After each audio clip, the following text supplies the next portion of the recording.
Hello civilians. तो आप सभी का स्वागत है एक बार फिर से आज के इस नए वीडियो में। और हमारा ये सीरीज चल रहा है गुप्ता एंड गुप्ता बुक, जो कि काफ़ी इंपॉर्टेंट है सभी सिविल इंजीनियरिंग एग्जाम्स के लिए, चाहे जेई का एग्जाम हो या कोई स्टेट ए जेई का एग्जाम हो। तो चलिए स्टार्ट करते हैं। इससे पहले 5 वीडियो ऑलरेडी अपलोड हो चुका है, मतलब 250 क्वेश्चन। तो आज छठा वीडियो होगा इस सीरीज का, जहाँ पे हम स्टार्ट करेंगे 251 क्वेश्चन नंबर से। ठीक है, तो लगभग 2 वीडियो और 50 क्वेश्चन, और फिर 50 क्वेश्चन 2 वीडियो और आएगा इस पर। तो चलिए स्टार्ट करते हैं। लेकिन स्टार्ट करने से पहले अगर आप लोग चैनल पर नए हैं तो सब्सक्राइब जरूर करें चैनल को, और वीडियो को लाइक करना ना भूलें। ठीक है, चलिए स्टार्ट करते हैं। Question 241 number, surkhi is added to lime mortar. Surkhi हम क्यों ऐड करते हैं लाइम मोटार में? तो सुर्खी हम ऐड करते हैं टू इम्पार्ट हाइड्रोलोसिटी। क्यों करते हैं? To impart hydraulicity. ठीक है, तो डी आंसर हो जाएगा। अब क्वेश्चन ये पूछ रहा है कि increase in fineness of cement. Cement में हम फाइननेस बढ़ा देंगे। फाइननेस बढ़ाने से क्या होगा? तो रेट ऑफ स्ट्रेंथ बढ़ जाता है। हम सभी को पता है जैसे ही फाइननेस बढ़ाएंगे तो जो उसका स्पेसिफिक सरफेस एरिया है वो बढ़ जाएगा, तो जो रेट ऑफ स्ट्रेंथ डेवलपमेंट है वो बढ़ जाएगा, और इससे श्रिंकेज भी बढ़ जाता है, याद रखिएगा। तो इसका आंसर हो जाएगा increases the rate of strength development and leads to higher shrinkage. ठीक है, आगे बढ़ते हैं क्वेश्चन नंबर 253 की तरफ। The effect of air entrainment in concrete is two. Air entrainment का कंक्रीट में क्या इफेक्ट होता है? तो ये आपका होगा इंक्रीजेज रेसिस्टेंस टू फ्रीजिंग और थॉइंग। क्या ये फ्रीजिंग और थॉइंग के अगेंस्ट रेसिस्टेंस को इंप्रूव करता है? तो बिल्कुल सही बात है। इंप्रूव वर्केबिलिटी, ये भी सही है, वर्केबिलिटी इंप्रूव करेगा। प्लस स्ट्रेंथ, स्ट्रेंथ को डिक्रीज करेगा, ये भी सही है। तो आंसर हो जाएगा 123। आगे बढ़ते हैं। Shrinkage of concrete depends upon. तो कंक्रीट का जो श्रिंकेज है वो किस पे डिपेंड करेगा? वो करेगा रिलेटिव ह्यूमिडिटी ऑफ एटमोस्फेयर पे। बिल्कुल सही बात है। पैसेज ऑफ टाइम पे। बिल्कुल सही बात है। अप्लाइड स्ट्रेस पे डिपेंड नहीं करता, याद रखिएगा। कंक्रीट का जो श्रिंकेज होगा वो अप्लाइड स्ट्रेस पे डिपेंड नहीं करेगा। तो 1 और 2 ये आंसर हो जाएगा। Consider the following methods of preservation of timber: dipping, brushing और स्प्रेइंग, प्रेशर इम्प्रेगनेशन। तो क्या पूछा? The correct sequence in decreasing order of the effectiveness of this method of preservation. तो ये जो मेथड है प्रिजर्वेशन का, इसको आपको डिक्रीजिंग ऑर्डर ऑफ इफेक्टिवनेस लगा निकालना है। तो सबसे ज्यादा इफेक्टिव कौन हो जाएगा? तो सबसे ज्यादा जो इफेक्टिव होगा आपका 3 होगा, प्रेशर इम्प्रेगनेशन, उसके बाद डिपिंग होगा, फिर ब्रशिंग और स्प्रेइंग। बोले 3, 1 और 2। ठीक है, तो आंसर हो जाएगा सी। 246 क्वेश्चन नंबर क्या बोल रहा है कि कंसिडर द फॉलोइंग स्टेटमेंट्स। यहाँ पे करेक्ट पूछा आपसे। ठीक है, तो about 25% of alumina in brick earth imparts the plasticity. तो ब्रिक अर्थ में जो 25% एल्यूमिना होता है वो प्लास्टिसिटी इम्पार्ट करता है। Necessary for moulding bricks into required shape, जिसका काफी नेसेसरी होता है ब्रिक्स को मोल्ड करने में रिक्वायर्ड शेप में। ये बिल्कुल सही बात है। Iron pyrite present in brick earth preserve the form of the brick at high temperature. ये गलत है, हाई टेम्परेचर पे प्रिजर्व नहीं करता है, जबकि डिस्ट्रक्ट करता है, तो ये गलत हो गया। ठीक है, presence of weeds in the brick earth makes the brick unsound. बिल्कुल अनसाउंड बना देगा अगर वीट प्रेजेंट है, तो ये सही है। तो 1 और 3 आंसर हो जाएगा।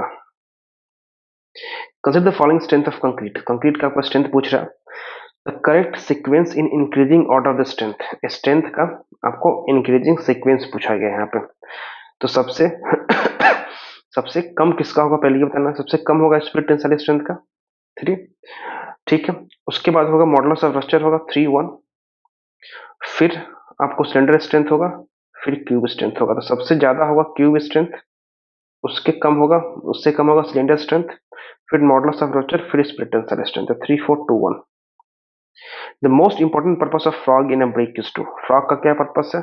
तो फ्रॉग का पर्पस है to form keyed joint between brick and mortar. तो ब्रिक और मोटार के बीच में एक जॉइंट बनाना, ये पर्पस होता है फ्रॉग जो दिया जाता है। फ्रॉग क्या होता है? जो ब्रिक के बीच में आप सब ऐसे होल टाइप से देखते हैं, मतलब एक डिप्रेशन टाइप से देखते हैं, उसे कहते हैं frog. Bricks are burn at temperature range of. Bricks जो बर्न करता है उस किस टेम्परेचर रेंज में बर्न करेगा? तो ये करेगा 900 से 1200 डिग्री सेल्सियस। ब्रिक बर्न करेगा 900 से 1200 डिग्री सेल्सियस पे। क्वेश्चन में 260 देखते हैं। करेक्ट पूछा है यहाँ पे। Test on cement paste to determine the test on cement paste to determine the initial and final setting times are done at 0.85 times normal consistency condition. तो बिल्कुल सही बात है। जो वाटर कंटेंट हम यूज करेंगे वो 0.8 टाइम्स नॉर्मल कंसिस्टेंसी यूज करेंगे। Low heat cement has high percentage of try calcium aluminate. जो लो हीट सीमेंट है has a high percentage of try calcium aluminate. Low heat में क्या ट्राई कैल्शियम एलिमेंट का ज्यादा होगा? नहीं, ये गलत है, ये कम यहाँ पे यूज कर देंगे। High early strength Portland cement contains a large percentage of tricalcium silicate, lower percentage of dicalcium silicate। तो ये सही है, जो high early strength Portland cement होगा उसमें large percentage of tricalcium silicate होगा और C2S कम हो जाएगा, क्योंकि अर्ली स्ट्रेंथ उसको देना है तो C3S ज्यादा करना पड़ेगा, C2S कम करना पड़ेगा। C2S लो हीट सीमेंट के लिए ज्यादा होता है, तो ये सही है, तो 1 और 3 आंसर हो जाएगा। ठीक है, आगे बढ़ते हैं क्वेश्चन नंबर 261 की तरफ। तो मैच लिस्ट मैचिंग करना है यहाँ पे, ठीक है।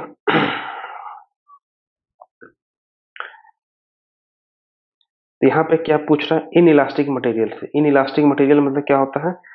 No plastic zone, large plastic zone. जो इन इलास्टिक मटेरियल होगा वो आपका हो जाएगा strain is not recovered after unloading. तो ए का हो जाएगा 3, ठीक है। और नेक्स्ट क्या है? रिजिड प्लास्टिक मटेरियल अगर है तो रिजिड प्लास्टिक मटेरियल में क्या होगा? Strain is 0 up to stress level. एक स्ट्रेस लेवल पे स्ट्रेन 0 होगा and then stress remain constant, उसका स्ट्रेस जो है कांस्टेंट हो जाएगा, ठीक है। ये आपका हो जाएगा, बी का हो जाएगा 4, ठीक है। नेक्स्ट सी है आपका डक्टाइल मटेरियल। डक्टाइल मटेरियल क्या होगा? लार्ज प्लास्टिक जोन होता है तो 3, 4, 2 और फिर 1, तो इसका आंसर हो जाएगा A. Match different property with list two characteristics, ठीक है। फटीग क्या होता है? तो materials continue to deform with time under sustain loading, ये बोलेंगे क्रीप, तो बी का 1 हो गया।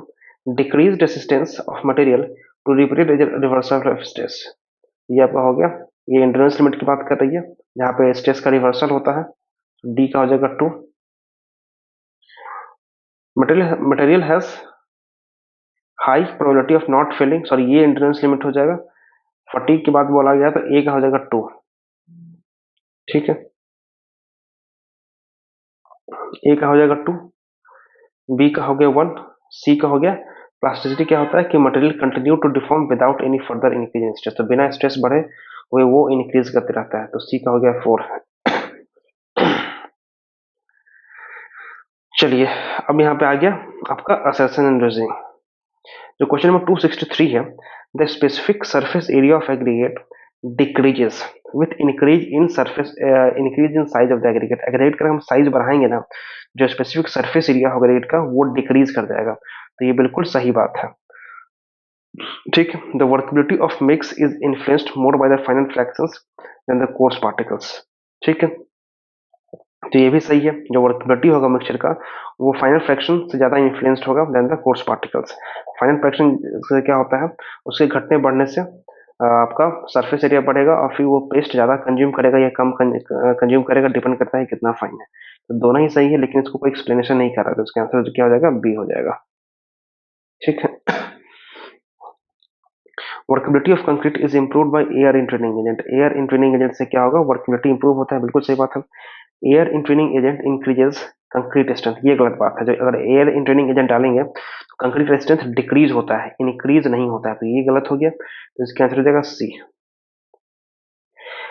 Dimensional changes in wood result due to variation in the moisture content of the wood with atmospheric condition. तो ये बोल रहा है कि जो डायमेंशनल चेंज है वुड में रिजल्ट क्यों होता है? Due to the variation in the moisture content of the wood, moisture content of the wood with atmospheric condition, atmospheric condition के चेंज होने के साथ चेंज होता है, ठीक है। तो ये सही है। The cell walls in wood are highly hygroscopic. जो सेल वॉल होता है वुड में क्या होता है? हाईली हाइग्रोस्कोपिक होगा and when expose to moisture, जब मॉइस्चर के प्रति एक्सपोज होगा तो large amount of water absorb कर जाएगा और सोइल कर जाएगा, और इसीलिए डायमेंशन चेंज हो जाता है। तो दोनों ही सही है और एक्सप्लेन भी कर रहा है, तो इसका आंसर क्या हो गया? ए हो जाएगा। Pozzolana is added to cement to increase early strength. Early strength तो नहीं बढ़ाता है पोजोलाना, ये तो गलत हो गया। It reduces the heat of hydration, ये हीट ऑफ हाइड्रेशन कम करेगा, ये सही है, ये गलत है, डी आंसर हो जाएगा। Use of cement lime mortar is generally preferred to cement mortar. तो ये बोल रहा है कि use of cement lime mortar is generally preferred to cement mortar. Cement lime mortar को ज्यादा प्रेफर दिया जाता है सीमेंट मोटार के कंपेरिजन, ये सही है। ऐसा इस क्यों? Because cement lime mortar has higher mobility and water retentivity characteristics than cement mortar. तो बिल्कुल सही बात है, दोनों ही सही है और इसको एक्सप्लेन भी कर रहा है, तो इसका आंसर हो जाएगा A. Facing bond is used when the bricks of different thickness are to be used in the facing and backing of the wall। Wall के फेसिंग में और बैकनेस में अगर अलग अलग थिकनेस का हमको ब्रिक यूज करना है तो उस केस में फेसिंग बॉन्ड यूज कर लेंगे, तो बिल्कुल सही बात है। ठीक है, facing bond is structurally good and results in uniform distribution of load. तो ये गलत बात हो गया। इंग्लिश बॉन्ड स्ट्रॉन्ग मतलब स्ट्रक्चरली गुड होता है, तो ये गलत हो गया, तो सी आंसर हो जाएगा। ठीक है,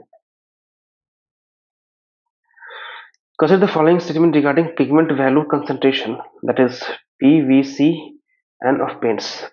पेंट का पिगमेंट वैल्यू कंसंट्रेशन नंबर। तो PVCN range of paint for prime coat on metal is 25 to 40। बिल्कुल सही बात है, जो प्राइम कोट के लिए पीवीसीएन रेंज होगा पेंट का वो 25 से 40 होगा। तो सही है। As PVCN increases durability also increase. तो ड्यूरेबिलिटी डिक्रीज होता है, तो ये गलत हो गया। As PVCN increases gloss of paint decreases, तो ये इंक्रीज होता है, गलत हो गया। तो ए का 1 नहीं हो जाएगा। ठीक है, एज पर Indian standards of bricks minimum acceptable compressive strength of any class of burnt clay bricks in dry state। as per Indian standards for bricks के इंडियन स्टैंडर्ड्स के हिसाब से जो मिनिमम एक्सेप्टेबल कंप्रेसिव स्ट्रेंथ होगा किसी भी class of burn class brick के लिए ड्राई स्टेट, वो कितना होना चाहिए, मतलब कम से कम कितना होना चाहिए, तो ये आपका होना चाहिए 3.5 एमपीए। कितना, 3.5 एमपीए। ठीक है, bulls trench kiln is use in the manufacturing of. जाहिर सी बात है, बुल्स ट्रेंच किल्न यूज होता है in the manufacturing of BRICS. तो 271 का सी हो गया answer. Consider the following statements. तो यहाँ पे पूछा है, अलग अलग दिया हुआ स्टेटमेंट दिया हुआ, और यहाँ पे पूछा है आपको पहला जो है, walls of one brick thick are measure in square metre. जो एक ब्रिक थिक का वॉल होगा, क्या उसको मेजर करेंगे स्क्वायर मीटर में, तो बिल्कुल सही बात है, तो ये आपका ट्रू हो गया। Walls of one brick thick are measure in cubic metre, तो ये हो गया फॉल्स हो गया। ठीक है, no deduction in brickwork quantity is made for opening in walls up to 0.1 metre square. अगर ओपनिंग 0.1 मीटर स्क्वायर तक है तो कोई डिडक्शन नहीं करेंगे, तो ये बिल्कुल सही बात है, टी हो गया। The measurement of excavation from the borrow pit in a fairly uniform ground. अगर यूनिफॉर्मली ये फेयरली यूनिफॉर्म ग्राउंड है, वहां से अगर हम एक्सकवेशन करते हैं तो deadmen are left at the suitable intervals, तो ये भी सही है, ट्रू हो गया। तो टी एफ टी टी आपको हो जाएगा, डी आंसर हो जाएगा। ठीक है, 273 क्या बोल रहा है कि the deformation in concrete due to sustain loading, इसको बोलते हैं सस्टेन लोडिंग के कारण जो डिफॉर्मेशन आता है किसी भी मटेरियल में और उस कंक्रीट में, तो ये बोलेंगे क्रीप के कारण, तो ये हो जाएगा answer. The finest modulus of sample of the fine aggregate is 4.3। जो फाइनेस्ट मॉडुलस है सैंपल का फाइन एग्रीगेट का कितना है, 4.3 है। The mean size of the particle in the sample is, तो मीन साइज क्या होगा अगर 4.3 है, तो देखिए 4.3 है ना, तो इसका आपका बीच में आएगा 1.18 से 2.36 मिलीमीटर के बीच में, सी आंसर हो जाएगा। It is given that an aggregate mix has 260 grams. ये दिया हुआ है कि जो एग्रीगेट मिक्स है has 260 grams of the coarse aggregate. Coarse aggregate कितना है, 260 ग्राम है, और 240 grams of the fine aggregate है। स्पेसिफिक ग्रेविटी दिया हुआ है कोर्स का 2.6 और फाइन का 2.4। द बल्क स्पेसिफिक ग्रेविटी दिया हुआ 2.3। तो पूछ रहा है the percentage air voids in the mix. जो परसेंटेज एयर वॉइड्स कितना है मिक्स में, तो यहाँ पे आराम से निकाल लेंगे हम, और जब निकालेंगे तो आंसर आएगा क्या, 8%। ठीक है, 276 देखते हैं, match all the possible combinations between column X cement compound, column Y cement properties. अगर बात करें C3S की बात करें, ठीक है, तो हम C3S की बात करते हैं। तो C3S क्या है, ये आपका प्रोवाइड करेगा अर्ली एज स्ट्रेंथ। ठीक है, तो 1 का P। C2S ये होगा लेटर एज स्ट्रेंथ, तो 2 का Q। C3A फ्लैश सेटिंग की बात करें तो फ्लैश सेटिंग आपका हो जाएगा क्या, C3A प्रोवाइड करेगा। ठीक है, तो 1 का P, 2 का C2S लेटर एज स्ट्रेंथ, और लोएस्ट हीट ऑफ हाइड्रेशन भी होगा, तो T होगा आपका, और थर्ड का R एंड S। C3S मतलब फ्लैश सेटिंग और हाईएस्ट हीट ऑफ हाइड्रेशन, तो इसका आंसर हो जाएगा ए।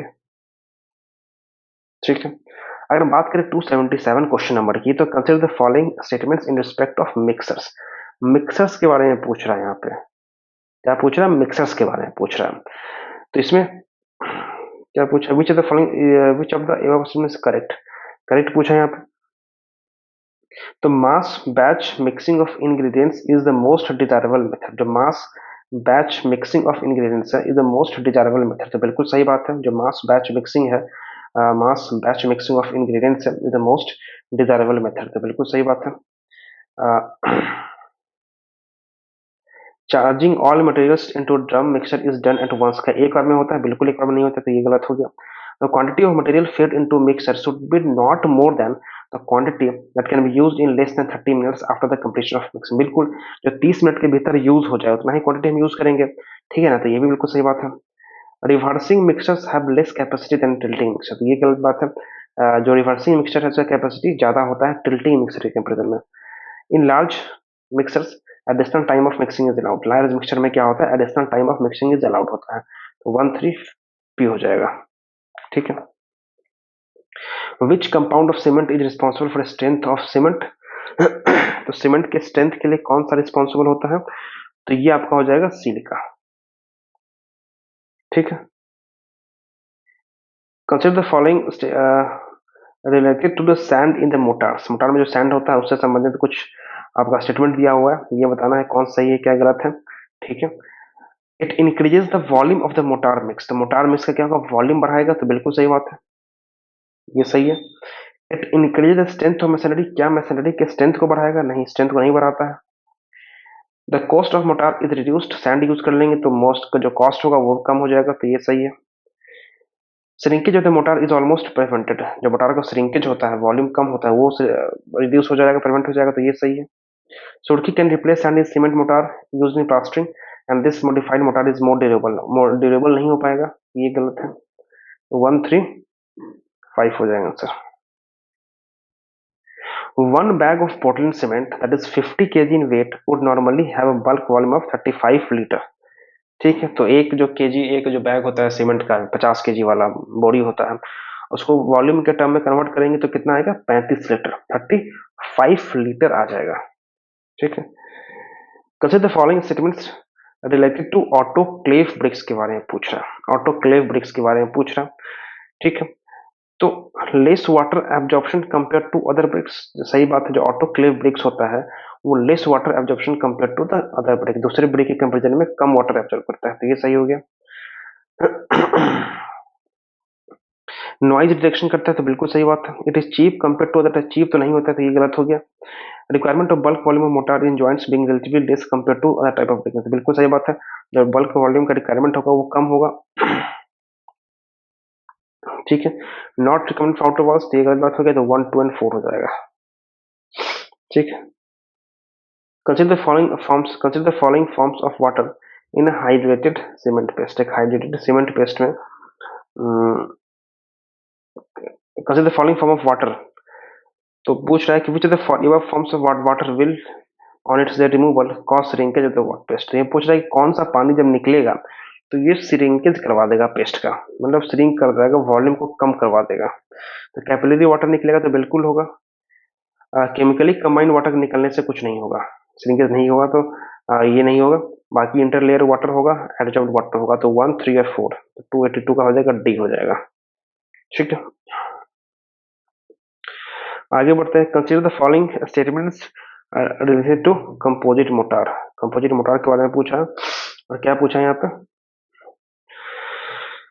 यहाँ पे ट्रू पूछा, ठीक है।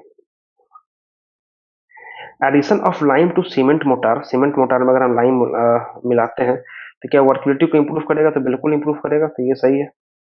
Composite motor is obtained by adding 10% by weight of cement and mixing with 10% weight by weight of cement and mixing with water, 10% से नहीं होगा, तो ये गलत हो गया। Composite motor is not preferred in tall building, tall building में नहीं प्रीफर किया, तो बिल्कुल सही बात है। Mechanical grinding is essential for developing composite motor, तो ये भी सही है, तो 1, 3 एंड 4 हो जाएगा, ठीक है। आगे बढ़ते हैं क्वेश्चन नंबर 84 की तरफ। Consider the following test which of the above are relevant to testing of tiles, tiles के लिए कौन सा रिलेवेंट है, ट्रांसफर स्ट्रेंथ टेस्ट ये भी है, वाटर एब्जॉर्प्शन टेस्ट ये है, इम्पैक्ट टेस्ट भी है, ब्रेकिंग स्ट्रेंथ टेस्ट भी है, तो आंसर हो जाएगा D 1, 2, 3 and 4। During the manufacture of glass potash is use to impart, तो ग्लास बनाते टाइम पोटास का इस्तेमाल क्यों करते हैं? पोटास का यूज करते हैं हम फायर रेसिस्टेंस प्रोवाइड करने के लिए। कंसीडर द फॉलोइंग स्टेटमेंट्स, क्या पूछा है यहाँ पे? करेक्ट पूछा है यहाँ पे, ठीक है। It is high aggregate impact value indicates stronger aggregates. High aggregate impact value indicates strong aggregates. नहीं, ये गलत हो गया, यहाँ पे स्ट्रॉन्ग एग्रीगेट्स नहीं करेगा, वीक एग्रीगेट्स को रिप्रेजेंट करेगा। ये low aggregate crushing value indicates high crushing strength, और ये बिल्कुल सही है। जो लो एग्रीगेट क्रसिंग वैल्यू आता है तो वो high crushing strength of aggregate को रिप्रेजेंट करता है, तो ये सही है, ठीक है। नेक्स्ट क्वेश्चन देखते हैं। Aggregate having elongation index values greater than 15% are generally considered suitable for pavement construction। तो pavement construction के लिए अगर 15% से ज्यादा elongation index है तो उसको suitable माना जाता है क्या? तो बिल्कुल सही बात है। Flaking index of aggregate should not be less than 25% for use in road construction। तो यहाँ 25% नहीं है, आई थिंक 30% है, 30 या 40% है, तो ये गलत हो गया। 2 and 3 सही होगा।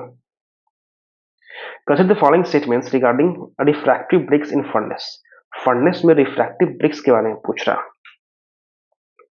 ठीक है। The furnace is fire at temperature more than 17 degree Celsius. तो फर्नेस को फायर करेंगे at temperature more than 17 degree Celsius, तो ये बिल्कुल सही बात है। Silica content in the soil should be less than 40%। Silica content in the soil should be less than 40%। 40% से लेस नहीं होना चाहिए, ज्यादा होना चाहिए, तो ये गलत हो गया। Water absorption of bricks should not exceed 10%, तो ये सही है। Chrome bricks are known as basic bricks, chrome bricks को बोलते हैं एसिडिक ब्रिक्स, तो ये गलत हो गया, तो 1 and 3 हो जाएगा, सी आंसर हो जाएगा। लाइम के बारे में पूछा है, करेक्ट पूछा है, ठीक है। Calcination of lime stone results in quick lime. बिल्कुल, लाइम स्टोन को जब कैल्सिनेशन करेंगे तो हम बनेगा क्विक लाइम, ये सही है। Lime produced from pure variety of chalk is hydraulic lime.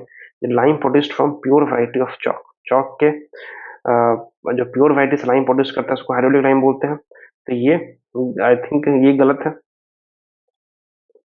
ठीक है। Hydrated lime is obtain by treating quick lime with water. जाहिर सी बात है, क्विक लाइम को वाटर के साथ ट्रीट करवाएंगे तो निकलेगा हाइड्रेटेड लाइम, तो ये सही है। 1 and 3, तो डी आंसर हो जाएगा। 289 देखते हैं question number. If more water is added to concrete for increasing its workability, it results into concrete of low strength। अगर हम ज्यादा पानी मिलाएंगे उसके वर्केबिलिटी को इम्प्रूव करने के लिए तो उसका जो है स्ट्रेंथ कम होने लगेगा, तो बिल्कुल सही बात है। No slump is an indication of good workable concrete. No slump, कोई स्लम्प नहीं आया तो ये बैड वर्केबल कंक्रीट का रिप्रेजेंटेशन है, तो ये गलत हो गया, ठीक है। Higher the slump of concrete lower it will be workability, तो ये उल्टा दिया हुआ है, अगर स्लम्प ज्यादा आ गया तो वर्केबिलिटी हायर है, ज्यादा अच्छे से हम उसमें काम कर पाएंगे, ये भी गलत है। Workability of concrete is affected by water content as well as water cement ratio, तो बिल्कुल सही बात है, water content as well as water cement ratio दोनों से अफेक्ट होता है, तो 1 and 4 इसका आंसर हो जाएगा। 289 क्या होता है? Consider the following particulars in respect of concrete mix design. Concrete mix design में दिया हुआ है सीमेंट 400 kg पर मीटर क्यूब वेट है, specific gravity 3.2, fine aggregate 2.5, coarse aggregate 240 kg पर मीटर क्यूब और 2.6 वाटर, इतना दिया हुआ है, इतना दिया हुआ है। What's be the weight of fine aggregate? तो अगर फाइन एग्रीगेट का हम कैलकुलेट करेंगे जो यूनिट वॉल्यूम अप्रोच होता है उस अप्रोच लगा के, तो यहाँ पे इसका आंसर आ जाएगा क्या? 690 kg पर मीटर क्यूब, सी आंसर हो जाएगा इसका। 291 क्वेश्चन की अगर हम बात करें तो यहाँ पे पूछा है साइक्लोपीन कंक्रीट के बारे में। Size of aggregate is more than 150 millimetre. तो साइक्लोपीन जो कंक्रीट में एग्रीगेट का साइज होता है वो 150 मिलीमीटर से ज्यादा होता है, तो ये बिल्कुल सही बात है। Size of aggregate is less than 150 millimetre, तो ये गलत हो गया, ठीक है, तो ये गलत हो गया। हाई स्लम्प होगा तो ये भी गलत है, स्लम्प कम होता है। High temperature rise due to heat of hydration, ठीक है, तो हीट ऑफ हाइड्रेशन के कारण क्या होता है? टेम्परेचर राइज ज्यादा होता है, तो ये सही होगा, तो 1 and 4 हो जाएगा answer. Consider the following statement for selecting building stones. Building stone select करने के लिए अगर हम बात करें तो seasoning of stone is essential and is done by soaking water. Water में सोक करके करते हैं क्या? बिल्कुल नहीं, इसको ड्राई करना पड़ता है सीजनिंग करने के लिए, तो ये गलत हो गया। Specific gravity of stone is to be more than 2.7, ये सही है। Porosity of stone affects its durability, ये भी सही है। Climatic condition decide the type of stone to be used in construction, ये भी सही है, तो 2, 3, 4 आंसर हो जाएगा। 293 को डी, ठीक है। ठीक है, 293 देखते हैं। Consider the following statements. Hydrophobic cement grains possesses low waiting ability. जाहिर ठीक है, जो हाइड्रोफोबिक सीमेंट है तो पानी को रिपेल कर रहा है, तो उसके पास क्या होगा, वो क्या पोजेस करेगा, लो वेटिंग एबिलिटी। तो बिल्कुल सही बात है। Rapid hardening cement is useful in concreting under static और रनिंग वाटर। स्टैटिक और अंडर स्टैटिक और रनिंग वाटर। तो यहाँ पे जो ये आपका दिया हुआ है, rapid hardening cement is useful in concreting under static और रनिंग वाटर। स्टैटिक और रनिंग वाटर में रैपिड हार्डनिंग सीमेंट से काम नहीं चलेगा, ठीक है। तो ये गलत होगा, आपको तो लगाना पड़ेगा एक्स्ट्रा रैपिड हार्डनिंग, तो ये गलत है। Quick setting cement helps in concrete to attain high strength in the initial period. Initial period में जो क्विक सेटिंग होता है वो सिर्फ सेट करता है, हाई स्ट्रेंथ नहीं अपेक्ट करता, तो ये गलत हो गया। White cement is just a variety of hardening production free of colouring, तो ये सही है। जो कोई कलरिंग ऑक्साइड नहीं हुआ, सिर्फ ठीक है, तो आपका 1 एंड 4 हो जाएगा, ये आंसर हो जाएगा। Consider the following statement regarding cement motor के बारे में पूछा है, ठीक है। यहाँ पे करेक्ट पूछा है। Silicate type chemical resistance mortar has good resistance to hydrofluoric acid, तो यहाँ पे बैड रेसिस्टेंस होता है, तो ये गलत हो जाएगा। Sulphur type chemical resistant mortar has poor resistance to alkali, alkali के अगेंस्ट क्या होता है, पुअर रेसिस्टेंस होता है, तो ये बिल्कुल सही बात है। The inferior surface of building may be plastered with cement mortar containing cement and sand in the ratio of 1:6। Plaster करेंगे तो 1:6 कर सकते हैं, तो बिल्कुल सही बात है। इसका आंसर हो जाएगा क्या, 2 एंड 3, ठीक है। 295 देखते हैं। The yield of concrete per bag of cement for a concrete mix proportion of 1:1.5:3 with anodyning 2/3 as a coefficient is। तो yield of concrete निकालना है पर bag of cement for a concrete mix, proportion दिया हुआ है इसका 1:, तो यहाँ से निकाल लेंगे, ठीक है। निकालने के बाद जो आंसर आएगा वो आएगा आपका बी 0.128। इस बार क्वेश्चन ऑलरेडी डिस्कस कर चुके हैं जब हम 3 बार पढ़ रहे थे, तो ठीक है। तो बहुत ही आसान क्वेश्चन सब है, बेसिक क्वेश्चन सब है। Consider the following statements. Workability of concrete, यहाँ पे क्या पूछा है, करेक्ट पूछा। तो वर्केबिलिटी ऑफ कंक्रीट जो है इंक्रीज करेगा with increase in the proportion of water content. जाहिर सी बात है, वाटर कंटेंट बढ़ाएंगे तो वर्केबिलिटी इंप्रूव करेगा, तो बिल्कुल सही बात है। Concrete having small size aggregate is more workable, वो लेस वर्केबल हो जाएगा देन द कंटेनिंग, ये गलत हो गया। For the same quantity of water rounded aggregate produce more workable, ठीक है, तो ज्यादा वर्केबल होगा, ये भी सही है। A concrete mix with no slump shown in a slump cone test indicates its very poor workability, तो ये भी सही है। तो इसका आंसर जो 1, 3 एंड 4 सी आ जाएगा, ठीक है। In handling air in training admixture, the beneficial amount of entrained air depends upon certain factors. In handling air in training admixture को handle करने में the beneficial amount of entrained air, जो beneficial amount of entrained air है, depends upon कितना amount air entrained होगा, वो किस पे डिपेंड करेगा, कौन सा फैक्टर पे डिपेंड करेगा।